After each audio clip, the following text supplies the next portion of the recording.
na sua vida, amém? Queridos,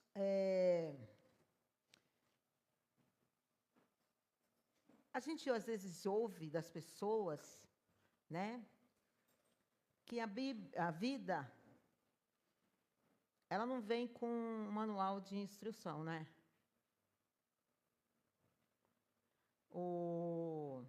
O poeta Fernando Pessoa diz que navegar é preciso, viver não. Mas nós temos sim.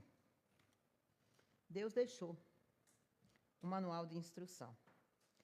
E aquele que segue esse manual, ele é bem-aventurado. Ele é bem-aventurado. E também, às vezes, ouvimos, ou até mesmo nós pensamos em algum momento, ou ainda pensa, não sei, que Deus, Ele está aqui. Quando eu saio daqui, a minha vida pertence a mim. O meu trabalho, eu tomo as decisões que eu quero no meu trabalho, eu tomo as decisões que eu quero nos meus relacionamentos. Não é isso? Porque Deus está aqui. Eu esqueço que Deus está aqui. Eu sou o templo. Nós somos o templo do Espírito Santo. Não é? Nós somos o templo de Deus. Deus habita em mim. Deus habita em você. Deus não habita nessas 4 paredes. Essas 4 paredes foram construídas para nós nos reunirmos, ouvirmos dEle, compartilharmos as bênçãos dEle, compartilharmos, né, as nossas necessidades e intercedermos uns pelos outros, compartilharmos o que aprendemos dEle na escola bíblica dominical, nas pregações, não é? E vamos seguindo, um ajudando ao outro. Um ao outro ajudou. É isso que a Bíblia nos ensina, não é? Mas habitar, Ele habita em mim. Nós somos o templo do Espírito Santo. Se assim você permitiu, não é? Se assim você entregou a sua vida a Deus. E Deus, em todo momento, Ele nos fala de maneira clara. É certo que em alguns momentos Ele fala de uma maneira assim que é preciso dar mais uma olhadinha bem mais analítica do que o normal para entendermos, porque é assim que Ele quer. Mas eu gosto muito da didática de que Jesus usava, a parábola. A parábola, ela quer dizer, no grego, né, no grego antigo, ela é uma ação de colocar 2 fatos, lado a lado, para que fosse comparado uma ação fictícia e uma ação real, um fato real. Então, vamos comparar com o outro. Jesus fazia assim, pegava a realidade com o espiritual, com as verdades espirituais, e fazia uma parábola. Mas nós vemos isso também lá, que nós vamos ler hoje, lá em Juízes, com a parábola, na verdade, uma parábola, meio fábula também, de Jotão, tá certo? Lá em Juízes, no capítulo 9, a partir do versículo 1. Mas eu quero, para a gente entender melhor ainda, vamos voltar uns versículos antes, no capítulo 8, no versículo 28, tá certo? É só você dar aí uma resinha nos versículos e você vai para o finalzinho do capítulo 8, a partir do versículo 28, perdão. Capítulo 8, versículo 28. Aí a gente depois segue o capítulo 9, tá bom? Vamos lá? Assim Midian foi subjugado pelos israelitas e não tornou a erguer a cabeça. Durante a vida de Gideão, a terra desfrutou paz, 40 anos. Jerubaal, filho de Joás, retirou-se e foi para casa. Jerubbaal foi o nome que foi dado a Gideão. Onde ficou morando. Teve 70 filhos, todos gerados por ele, pois tinha muitas mulheres. Sua concubina, que morava em Siquém, também lhe deu um filho, a quem ele deu o nome de Abimeleque. Gideão, filho de Joás, morreu em idade avançada e foi sepultado no túmulo de seu pai, Joás, em Ofra dos Abisritas. Nome complicado. Logo depois que Gideão morreu, os israelitas voltaram a prostituir-se com os Baalins, cultuando-os, ergueram Baal-Berite como seu Deus, e não se lembraram do Senhor, o seu Deus, que os tinha livrado das mãos dos seus inimigos em redor. Também não foram bondosos com a família de Jerubbaal, isto é, Gideão, pois não reconheceram todo o bem que ele tinha feito a Israel. Agora o 9:1. Abimeleque, filho de Jerubbaal, pois foi aos irmãos de sua mãe em Siquém, e disse a eles, e a todo o clã da família de sua mãe: perguntem a todos os cidadãos de Siquém, o que é melhor para eles, ter todos os 70 filhos de Jerubbaal governando sobre eles, ou somente um homem? Lembrem-se de que eu sou sangue do seu sangue. Os irmãos de sua mãe repetiram tudo aos cidadãos de Siquém. E estes se mostraram propensos a seguir Abimeleque, pois disseram, ele é nosso irmão. Deram-lhe 70 peças de prata, tiradas do templo de Baal-Berite, as quais Abimeleque usou para contratar alguns desocupados e vadios, que se tornaram seus seguidores. Foi à casa de seu pai, em Ofra, e matou seus 70 irmãos, filhos de Jerubbaal, sobre uma rocha. Mas Jotão, o filho mais novo de Jerubbaal, escondeu-se e escapou. Então todos os cidadãos de Siquém e de Bet-Milo reuniram-se ao lado do carvalho, junto à coluna de Siquém, para coroar Abimeleque rei. Quando Jotão soube disso, subiu ao topo do monte Gerizim e gritou para eles: ouçam-me, cidadãos de Siquém, para que Deus os ouça.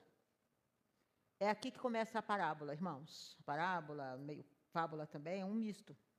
Certo dia, as árvores saíram para ungir um rei para si. Disseram à oliveira: seja o nosso rei.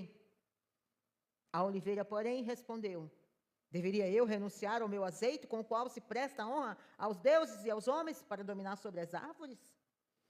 Então as árvores disseram à figueira: venha ser o nosso rei. A figueira, porém, respondeu: deveria eu renunciar ao meu fruto saboroso e doce, para dominar sobre as árvores? Depois as árvores disseram à videira: venha ser o nosso rei. A videira, porém, respondeu: deveria eu renunciar ao meu vinho, que alegra os deuses e os homens, para ter domínio sobre as árvores? Finalmente, todas as árvores disseram ao espinheiro: venha ser o nosso rei. O espinheiro disse às árvores: se querem realmente ungir-me rei sobre vocês, venham abrigar-se à minha sombra. Do contrário, sairá fogo do espinheiro e consumirá até os cedros do Líbano. Até aí, meus queridos. Em algum momento da vida, a gente teve uma dúvida, né? Quando a gente vai, por exemplo, aqui na igreja, ou mesmo agora, nas eleições, né? Qual líder escolher? Qual líder eu devo escolher? Que dúvida, né? E vocês vejam que essa dúvida já é antiga, né? Lá no Velho Testamento, lá em Juízes. Desde que a humanidade é humanidade, existe essa dúvida. Qual escolher? Não é? Quais os critérios que essa pessoa deve ter para que mereça, né, o meu voto, a minha escolha? E essa parábola, que na verdade é uma profecia, porque ela se cumpre, eu vou falar mais um pouco, ela se cumpre, assim como aquele espinheiro que não tinha nada para oferecer. Houve ali destruição entre as árvores, assim também Abimeleque será a destruição daquele povo, embora aquele povo o escolheu como líder. E a gente vê as árvores, a videira, a figueira, a oliveira, todas tinham seu motivo, todas tinham sua razão, não é? Elas davam frutos, e frutos bons, fruto que alegrava, que honrava a Deus, fruto que beneficiava os homens. Elas tinham a sua razão. Não, alguém mais competente, mais capacitado do que eu, né? Porque eu já tenho, né? Tanta responsabilidade, por que eu? Mas, amados, essa omissão, muitas vezes, como aqui, essa omissão, ela faz parte de uma desgraça. Sem querer, quando você se omite, você permite uma desgraça. Na verdade, vocês lá atrás, vocês vão observar que Gideão, quando chamaram ele para ser rei sobre, o povo falou assim, não. Os israelitas chamaram ele, venha ser rei. Não, não vou. Deus, né? Aí foi o erro de Gideão. Ele talvez não tenha feito por maldade, por ambição, às vezes ele se sentiu assim tão incapaz. Imagina, quem sou eu? Gideão tinha esse problema, né? Quando Deus o chamou para batalhar, né, contra os midianitas, eu, Senhor, eu sou mais pequeno, eu não. Aí Deus precisou, né, convencê-lo por 3 vezes. Põe um novelo de lã lá, se amanhecer o dia e tiver orvalho todo em volta. Não, primeiro foi só o novelo de lã com orvalho. Em volta tiver seco, eu vou, te obedeço. Aí estava, não, Senhor, mas vamos fazer o contrário então. Quando amanhecer o dia e o novelo tiver seco e em volta tiver molhado, aí eu vou. Tal era a insegurança dele. Então talvez seja isso. Mas ele não sabia. Ele não imaginava que aquele filho daquela concubina iria trazer grande desgraça, matando todos os seus filhos e destruindo o povo, por causa da sua omissão. Às vezes a pessoa é tão boa, e é boa, boa mesmo, e acha que está fazendo o melhor, deixando a oportunidade para o outro, sendo que Deus está te chamando. Não é? Assim é na nossa igreja, assim é aí fora. Como nós estamos no tempo das eleições, né? E também nós ouvimos uma máxima, irmãos, prestem atenção, que isso aí é uma mentira do maligno, tremenda. Cristão não se envolve com política. Mentira. Vem cá. Na lei, na Constituição, tem assim, cristão não paga imposto? Tem? Tem? Não tem. Você paga imposto. Você é cidadão. Como que não é cristão? Por que que você não pode votar e escolher o seu líder? Não é? Não, eu não gosto de política. Se orgulha em dizer. Mas o ignorante que diz isso, ele esquece que a política está no preço do arroz. A política está no preço do feijão. A política está no preço dos remédios.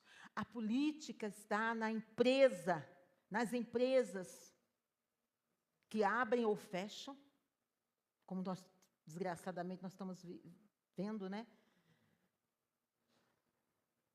Irmãos, mais de 5.000 empresas fecharam nesses últimos anos. É brincadeira? E agora, essa semana, estourou, né, uma grande empresa aí fechando, decretando, né, lutando para não fechar. A política está lá. Está no teu emprego. Está na tua possibilidade de ter um emprego ou não. Ou numa promoção. estabeleceu-se uma guerra entre o funcionário, entre o empregado e o patrão, como se o patrão fosse um bicho-papão, o pior ser humano que existe, que só quisesse usufruir da nossa mão de obra. Mas e se não houver um patrão? O que eu vou comer? De onde vêm os meus benefícios? Não é? Eu quero mais que meu patrão esteja bem, porque ele estando bem, a empresa vai estar bem e eu vou estar bem. Meu emprego vai estar garantido. Ele não é meu maior inimigo. Ele lucra com a minha mão de obra, sim, mas eu lucro também com o lucro dele. Porque é graças ao lucro dele que eu tenho um salário. Certo? É lógico que eu queria ter mais. Que o lucro meu fosse maior. Claro. Mas existem outras maneiras de se lutar. Né? Queridos, engana-se também em não conhecer as Escrituras, como Jesus fala, nem errais por não conhecer as Escrituras.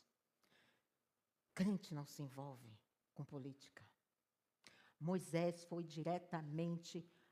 mexeu diretamente na política de Faraó, quando ele libertou todo o povo hebreu dos egípcios. Não é? Daniel era conselheiro do rei. José foi governador do Egito e salvou da morte, da fome, da desgraça, não só o seu povo, mas muitas e muitas nações. Não só o Egito, mas todas as nações que ouviam a prosperidade que estava ocorrendo lá no Egito por causa do governo de José, vinham até ele e eram socorridos.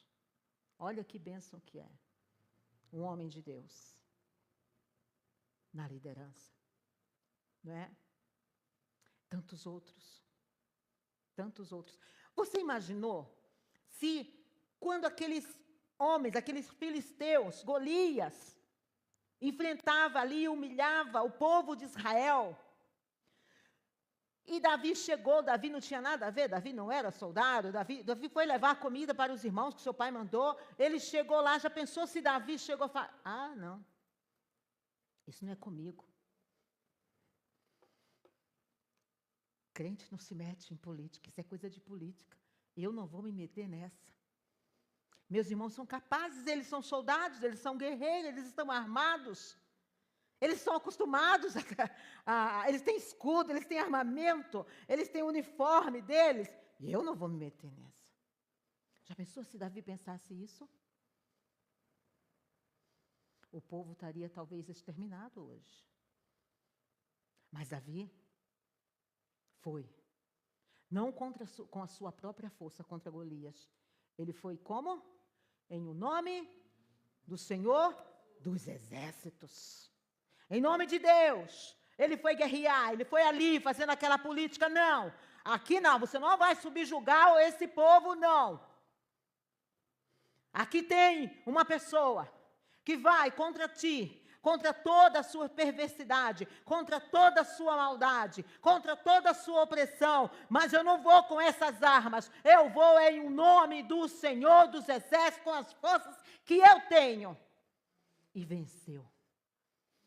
E venceu. Amados, não se omita. Não se omita. Sabe, eu ouvi, por coincidência, hoje, eu assisti, até mostrei para o Osmar, um vídeo da Rebeca Salazar, não sei se vocês conhecem, o canal dela é Fé e Tulipa. Ela fala sobre o tema, eu vi que você curte ela também. Ela fala sobre, esse vídeo fala sobre o tema de política. E ela falou de um rei, de 3 reis. Ela falou de um rei Acabe. Deixa eu dar uma lida, irmãos.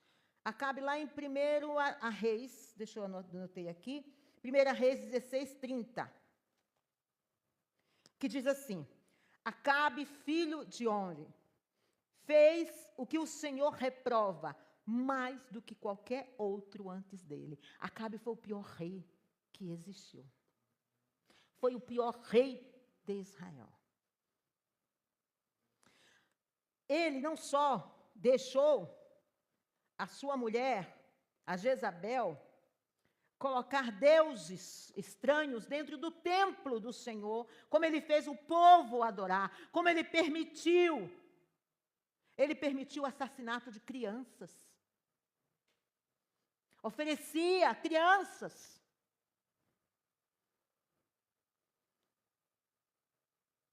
Ele foi terrível. Ele profanou de todas as maneiras. Ele permitia sacrifícios humanos. Foi o pior rei, como aqui o próprio Deus fala, não existiu ninguém tão ruim antes dele nem depois dele. Mas existia um rei. Esse rei nós queríamos para nós. Esse líder nós queríamos para nós. Josias, 2 Reis 23. 2 Reis, capítulo 23.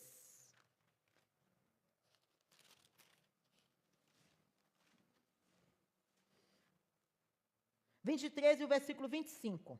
Olha o que o Senhor diz aqui sobre Josias. Josias começou a reinar, olha o detalhe, com 8 anos, sabia? Com 8 anos ele foi colocado no trono para ser rei. Quando ele já estava na fase adulta, nem antes nem depois de Josias, houve um rei como ele, que se voltasse para o Senhor de todo o coração, de toda a alma e de todas as suas forças, de acordo com a lei, com toda a lei de Moisés. Josias foi o rei perfeito. O próprio Deus aqui testifica dele. Não houve, enquanto também Acabe, não houve um tão péssimo, nem tão antes nem depois. Josias não houve um tão bom, que andava com a vontade, ali, plenamente na vontade de Deus. Eliminou todos os altares idólatras, os deuses pagãos. Fez o povo, descobriu a lei, os mandamentos de Deus, e fez o povo novamente conhecer. Ele trouxe novamente ao conhecimento do povo as leis de Deus e seguiu a lei de Deus. E não houve homem perfeito, um rei tão perfeito igual Josias. Meus amados, você já pensou como não seria bom? Como seria bom a gente poder escolher? Não seria mais fácil? Entre Acabe e Josias? É lógico que eu queria Josias. Era unânime. Não dava segundo turno, era no primeiro turno. É ou não é? Era Josias, perfeito. Mas não é assim. Não é assim. E lembre-se, tome-se isso também para a igreja. Na vida espiritual, no nosso meio. Não é assim. Existe um rei também. Vamos lá para segundo Reis, capítulo 10. Jeú, capítulo 10.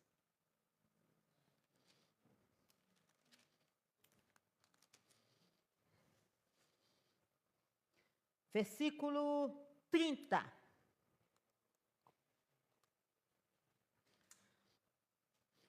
E o Senhor disse a Jeú: como você executou corretamente o que eu aprovo, fazendo com a família de Acabe, lembra de Acabe, aquele péssimo rei? Tudo o que eu queria, seus descendentes ocuparão o trono de Israel até a 4ª geração. Olha só, presta atenção aqui. Deus ordenou a Jeú, Jeú faz uma limpa agora. Limpa tudo, destrói os tronos dos deuses pagãos. Acaba com toda a cultura que Acabe trouxe, a imundícia, a profanação que Acabe fez, todos as suas ordens, todos o que ele implantou. Acabe com tudo isso, tire da memória do povo todas as ações de Acabe. E Jeú fez exatamente o que Deus mandou. Que rei bom. Mas olha o versículo 31. Entretanto, todavia, Jeú não se preocupou em obedecer de todo o coração à lei do Senhor, Deus de Israel. Nem se afastou dos pecados de Jeroboão, que Jeroboão levara Israel a cometer. E é esse rei que tem se apresentado para nós em todo momento. E como é que é? Ah, irmã Ruth, eu não vou votar porque não tem um rei igual Josias. Não tem. Tem rei falhos. Mas sabe uma coisa que a Rebeca falou, e eu concordo plenamente com ela? Agora não me falha a memória, acho que foi ela mesma que falou. É melhor ter um líder, melhor do que um líder que não combate o mal, é melhor um líder que combate o mal, embora seja falho. Perceberam? Entre um líder que não combate o mal, mas que apoia o mal, do que aquele que combate, mas porém ele é falho. É isso que nós temos que entender. Que nós estamos colocando líderes, não perfeitos, mas o importante é que eles combatam o mal. O importante, irmãos, eu não sei em quem você vai votar. Mas eu sei em quem você não deve votar se você for filho de Deus. Não votar em pessoas que vão contra a vontade de Deus, contra a doutrina de Deus, contra, sabe, ou fazer igual a Acabe. Acabe permitiu o assassinato de crianças, sacrificar o sacrifício de crianças. Esses governos, esses líderes que apoiam o aborto, eles estão sacrificando crianças no ventre de suas mães. Nós não podemos, como cristãos.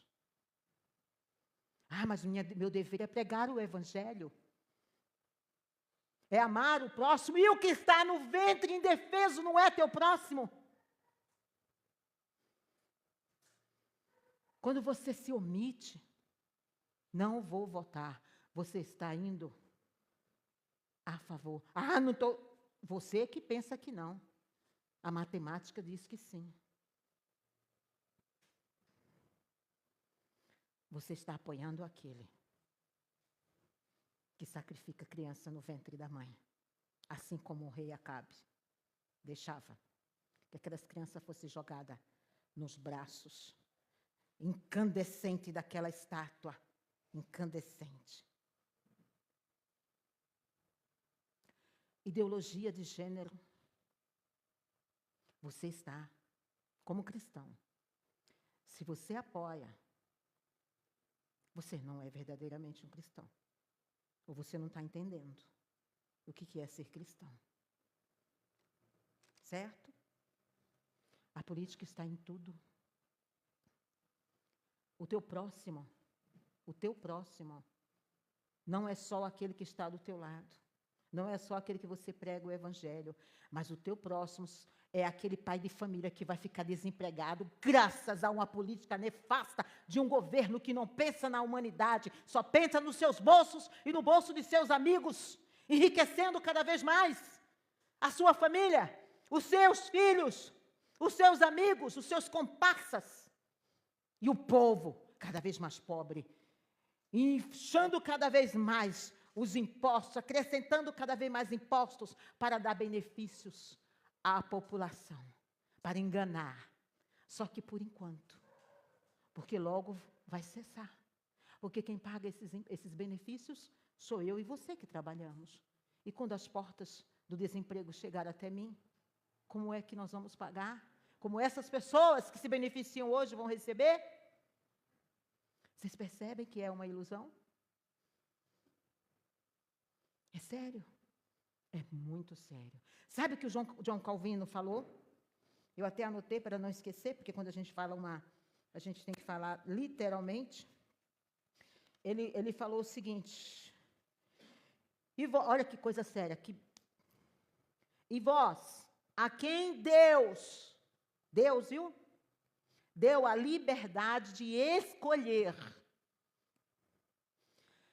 seus próprios magistrados, seus próprios líderes, Cuidem para que não percam esse favor, elegendo para os cargos de maior honra patifes e inimigos de Deus. Assim começaram os países que sofreram grande ditadura e sofrem até hoje. Fome, pobreza extrema, perseguição. Como que um cristão pode apoiar um governo, um líder que apoia ditadores, que apoia governos que perseguem cristãos, que aprisionam, que matam os meus irmãos? Como que eu posso apoiar? Covardemente, eu estou me omitindo. Não, eu não vou votar porque eu não tenho...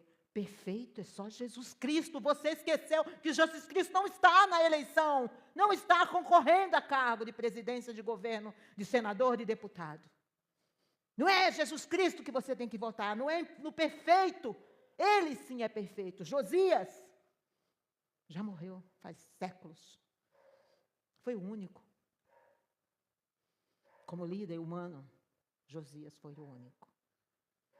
Mas, infelizmente, não temos mais Josias para escolhermos.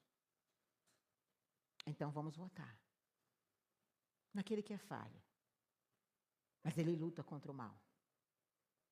Naquele que é falho, que não é perfeito, mas que ele não diz sim para a matança de crianças no ventre de mãe. Mas que ele não diz, o Estado tem que educar os filhos, os seus filhos. Não, quem tem que educar o meu filho é o meu filho, quem tem que educar seu filho é seu filho, é você. Quem tem que educar o filho é a mãe e o pai. Não é o Estado, não é a escola. E olha que eu sou professora. Não é.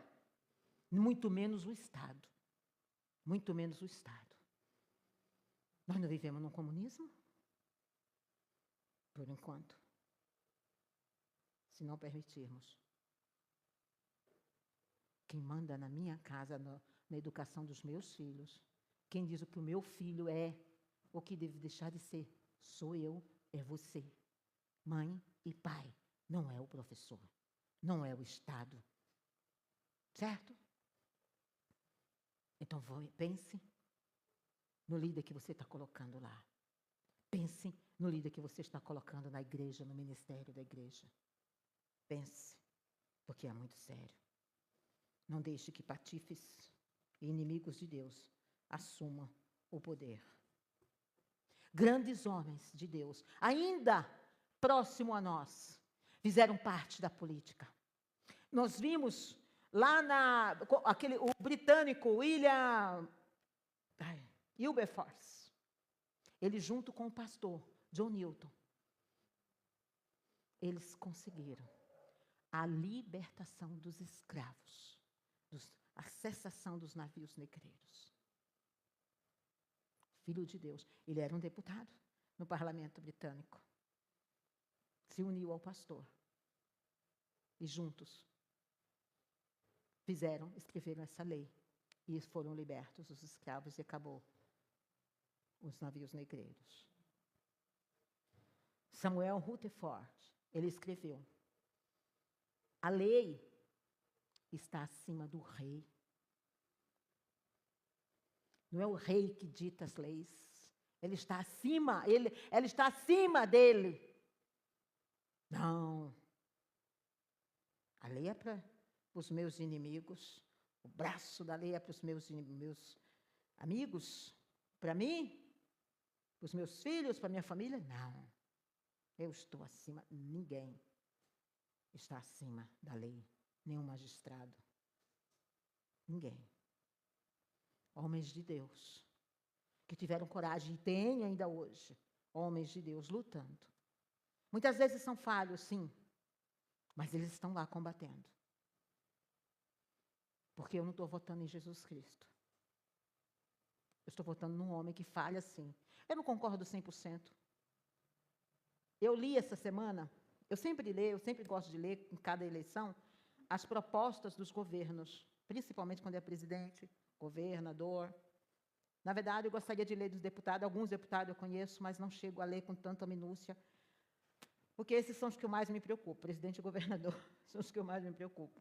Apesar que o Senado, né, também, eles são importantíssimos e os deputados também.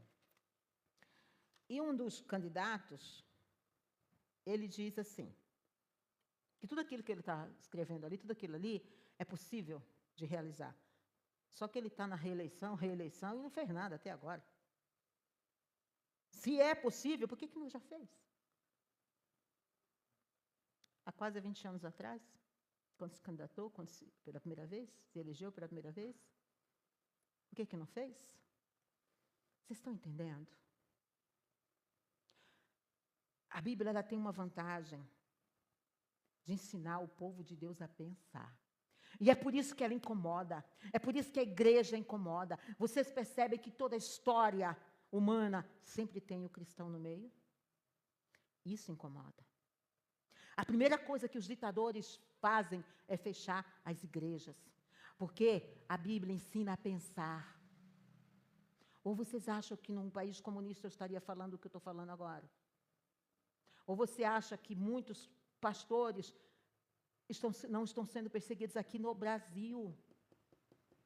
Essa semana passada, não sei, um pastor estava pregando na praça, não lembro se foi no Rio de Janeiro, foi no Rio de Janeiro. Ele foi preso, foi humilhado, foi levado, porque estava, mas eu estou pregando aqui, Não, o senhor está perturbando a ordem. Foi uma denúncia. Porque dói nos ouvidos daqueles filhos de Satanás que a verdade de Deus, que Jesus Cristo é a verdade. E a verdade liberta do engano, a verdade liberta da mentira, a verdade liberta da escravidão espiritual. Já aqui no mundo, já aqui nessa terra e no mundo vindouro. Sabe, queridos, Deus preparou uma terra, a nova Jerusalém, para os seus escolhidos. E Satanás não quer que você vá até lá. Ele quer que você vá com ele para o inferno. Não que lá ele domine, porque nem ali ele manda. Porque ele também vai ser torturado ali. Ali também é um lugar de tortura, principalmente para ele. Mas ele quer que você também esteja sofrendo com ele ali. Então, a primeira coisa que um país ditador, comunista, que um líder faz é fechar as igrejas, é perseguir, é calar, porque o cristão, aquele que prega a verdade, incomoda. Embora, tristemente, nós vemos que mesmo nos púlpitos hoje das nossas igrejas, muitos pastores estão pregando o que eles querem. Vergonhosamente, nós vimos esses dias aqui, um pastor chegar e falar para estava um determinado político lá, que se vocês procurarem na rede social, vocês vão ver quem é. Ele chama um dos, vamos dizer assim, pastores dele, né, uns dos subalternos dele lá, e fala assim, ó, lá na sua terra, você só vai falar nessas eleições de Jesus e dele, hein? Se você não falar, como que ele falou? Ele quis dizer que lá em, não sei se Groenlândia, sei lá, um lugar, país frio assim. Vou te mandar para lá. O que esse povo está fazendo na igreja desse homem? É dele, porque não é de Deus. Já foi. Ou então tira esse homem daí, porque eles não estão honrando a Deus. Amados, é necessário ouvir isso. E isso não se diz em relação apenas secular, da nossa vida secular, se diz também na nossa vida espiritual, na nossa igreja, quem nós colocamos de líderes, quem nós colocamos lá na escola bíblica dominical, nos cultinhos das crianças. Quem está pregando lá? O que está ensinando lá? Está entendendo?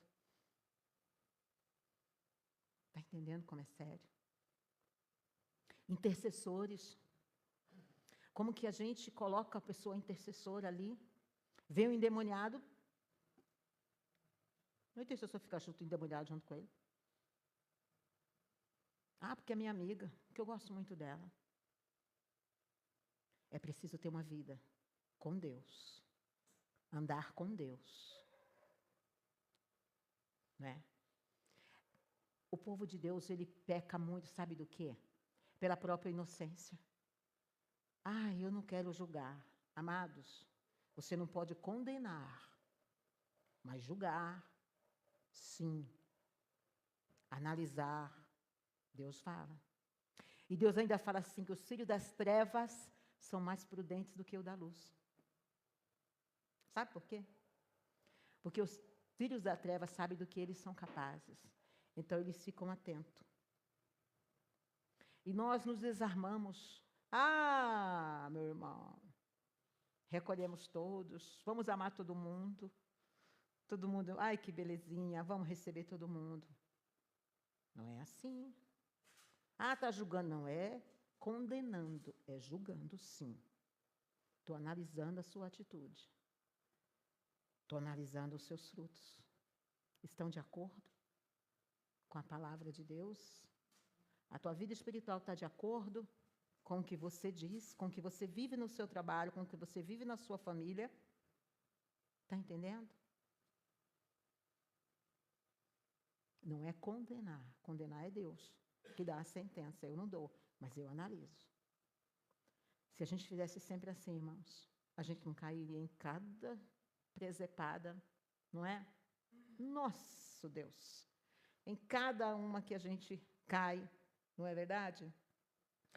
Amados, não esqueçamos então.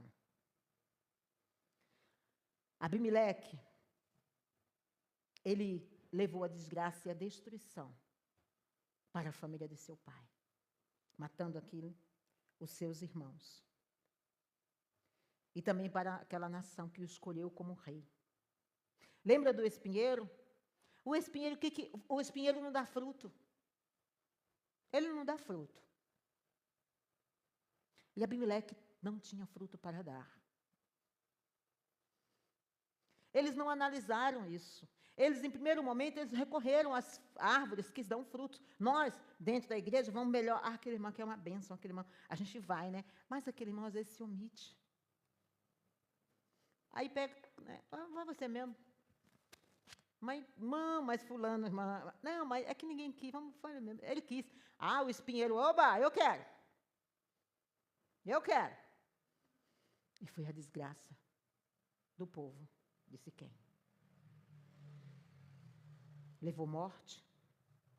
Ele pegou aquele povo, ele fez todo o povo de Israel se esconder em cavernas. Ele queimava as plantações.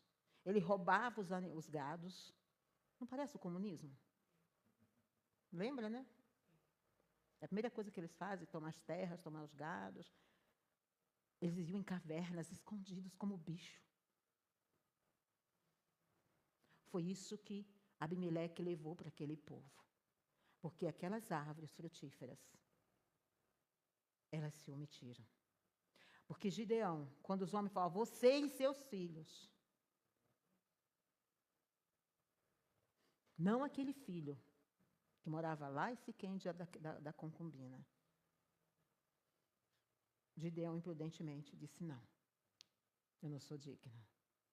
Você talvez esteja dizendo para a obra do Senhor, eu não sou digna.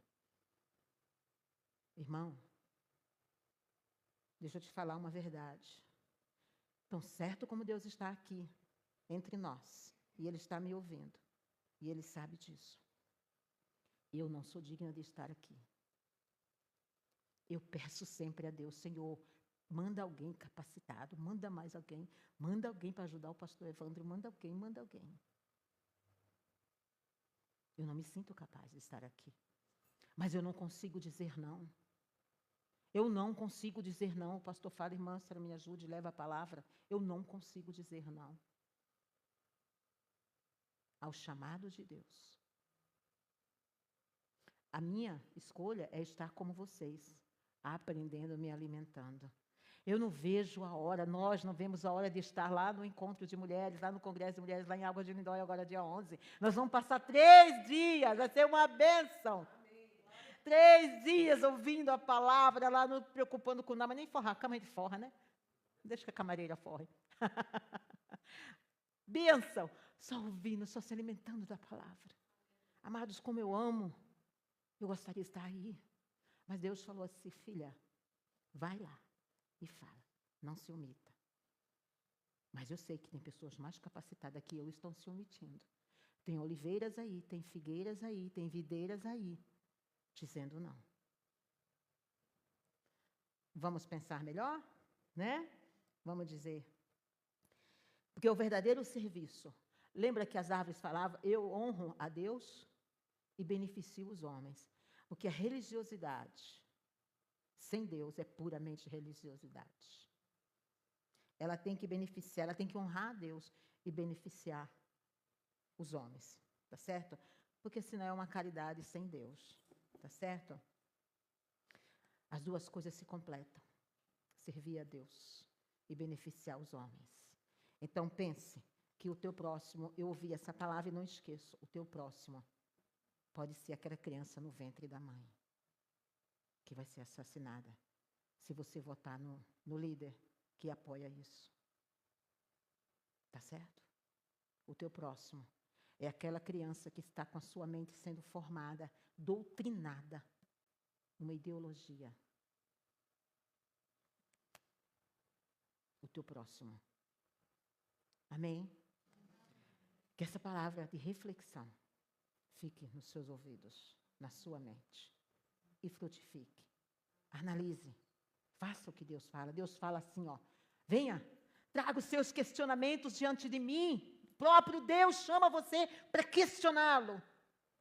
Questiona Deus, busca aqui, pesquisa, procura, questiona mesmo. Mas aprenda mais de Deus. Amém? Grande Deus, louvado seja, Senhor amado, por tua palavra. Eu peço a Deus que o Espírito Santo, pois Ele é o único que tem o poder de convencer e converter.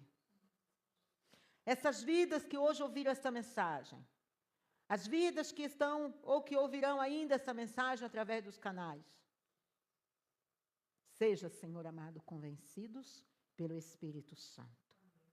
Tu criastes homem à tua imagem e semelhança, homens capazes de pensar, homens capazes de refletir, de julgar sim, de analisar e escolher, segundo, Senhor, os teus critérios santos e justos, e fazer a escolha certa, tanto para ministros na igreja, como, Senhor amado, para as eleições. Senhor, que possamos ter sabedoria e escolher o candidato.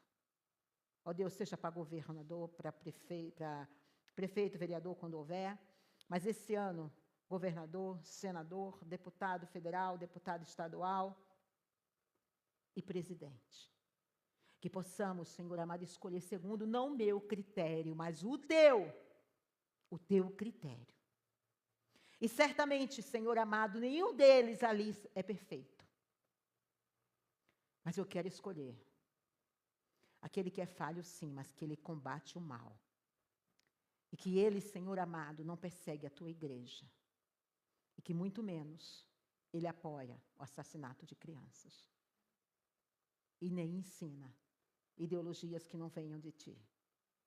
Em nome de Jesus. Amém. E amém.